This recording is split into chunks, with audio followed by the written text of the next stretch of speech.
and welcome back to my channel, Start a Boutique with Raquel.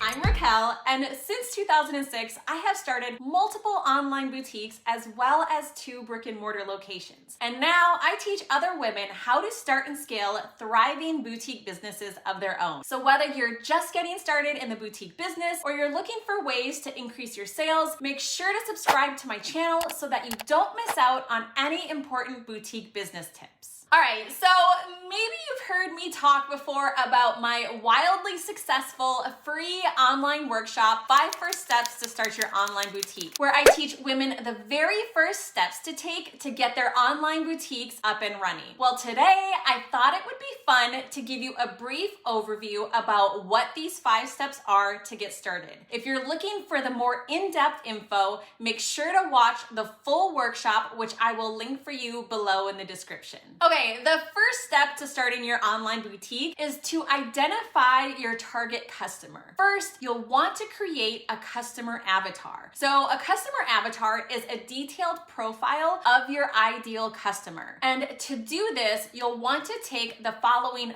5 points into consideration: demographics, goals and values, sources of information, objections and roles, and their challenges and pain points. And then from these 5 main points, you can narrow down your customer avatar. It's helpful to create more than one avatar so that you can use this info in your advertising. Now, if you'd like to see an example of how to create a customer avatar, make sure to sign up for the free workshop, which is linked below. Okay, so the second step in starting your online boutique is to create your boutique's vision and nail your branding. So in order to have a clear vision and branding, you'll want to lay your brand's foundation before getting started on anything else. You'll need to choose your brand colors, fonts, and determine what I like to call your unique boutique factor. You'll be using this branding info on everything related to your boutique, with things like your website, hang tags, packaging, ads, and so much more. So it's really important to stay consistent once you have your branding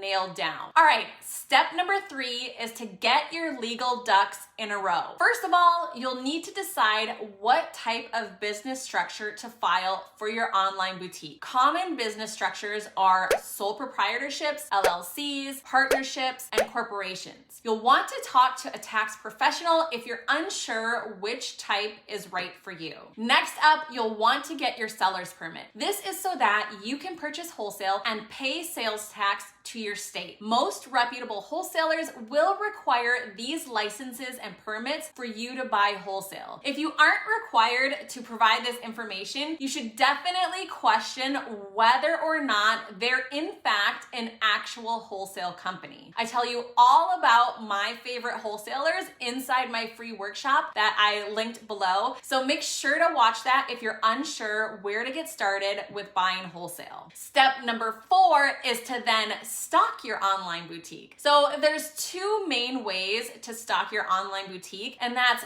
with inventory that you have on hand or with drop shipping. If you're not sure what drop shipping is, it is defined as the retail fulfillment method where a store doesn't keep the products it sells in stock, and instead, when an item is sold, it is purchased directly from that supplier and they have it shipped directly to your customer. And of course, there's both pros and cons to both of these types of boutiques, but both models can work for your business. It's just a matter of deciding which is right for you. Here's an example of my flowchart formula that I use with my clients and students if they're not sure exactly what type of boutique is right for them.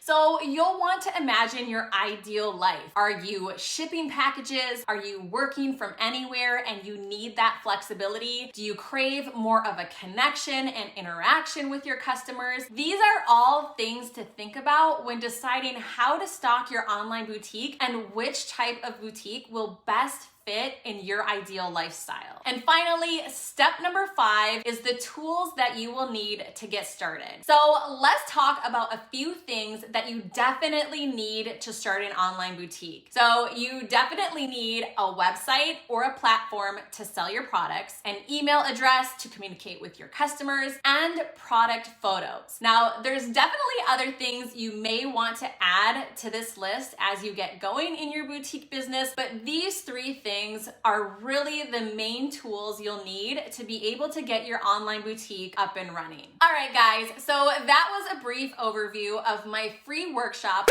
5 First Steps to Start Your Online Boutique. If you want more in-depth information and how-tos, you can sign up for this workshop below in the description, and I'm so excited to help you along in your boutique business journey. Also, if you found this video helpful, I'd appreciate it if you could give it a like and hit subscribe so that you don't miss out on any of my boutique business tips. Thank you for watching, and I'll see you next week.